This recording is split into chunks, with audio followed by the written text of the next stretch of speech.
Hola, mi nombre Hans, and for today's video guys, i-share natin sa inyo kung paano nyo mako-convert yung mga PayPal balance nyo into GCash. So guys, meron ako ditong $145.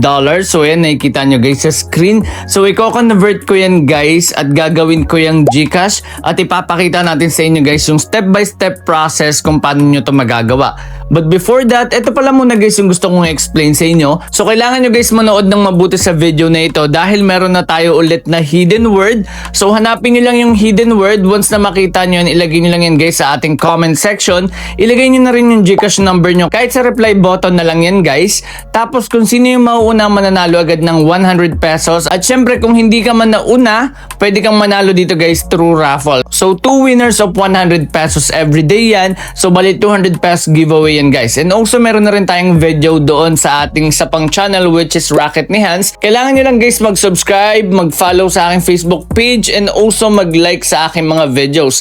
So yun lang guys, dediretso na agad tayo sa ating explanation and let's go!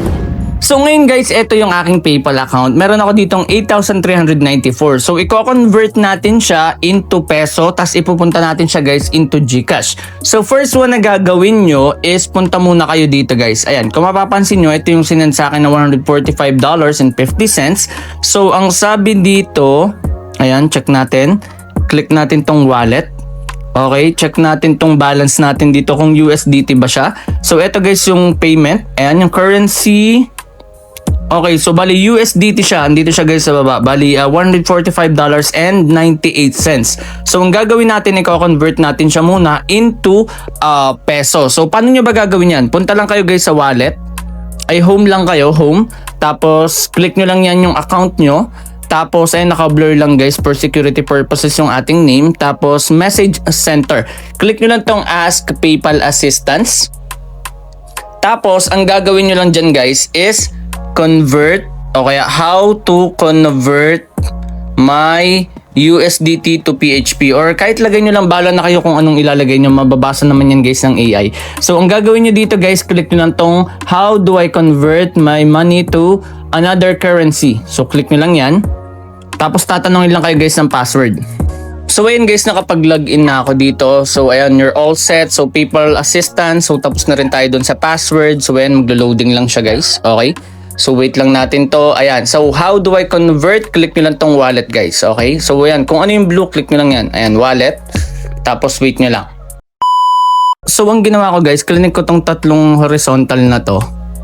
Ayan. Tapos clinic ko dyan wallet. Tapos clinic ko tong balance. Ayan. Click nyo lang yung balance. Tapos ayan. Ang gagawin nyo ito guys. So may tatlong dot dyan. Click nyo lang yan. Tapos pagka-click nyo yan, wait nyo lang guys. Medyo matagal yung loading na ito. Kahit malakas yung internet nyo, medyo matagal yung loading. Ewan ko, ilang beses ko na kasi ito natatry. So yung loading talaga dito guys, matagal. Tapos wait nyo lang talaga. Okay? So wait lang natin to. Balikan ko kayo guys kapag nag-loading na. So ayan guys, click nyo lang to. Ayan, nag-loading na siya. Click nyo lang yung convert currency. Ayan, nag-loading na siya. Click nyo tong convert USDT to ayan, so sabi is Philippine peso. Click nyo lang yan kung saan nyo siya gusto i-convert. Tapos ilagay nyo lang dito yung amount 145. May fee to guys so 98.98. So check nyo lang yan dito. Click nyo lang tong next. Ayan, so convert nyo lang yan. Ang conversion ata niyan 200 pesos. So ayan, done na tayo. Okay? So ngayon, ang gagawin nyo guys is babalik na kayo. Since na-convert nyo na siya guys, ang gagawin nyo, punta na kayo guys sa GCash. So ayan guys, gagawin nyo, click nyo lang tong cash in. Tapos punta kayo ng cash in. Dito hanapin nyo lang dito guys yung edit. Ayan, or check lang natin dito guys yung hanapin natin dito yung PayPal. Ito pala guys, nasa baba. So recent partners. Okay, lagay nyo lang dito is 8,394. Ayan, so may fee siya guys.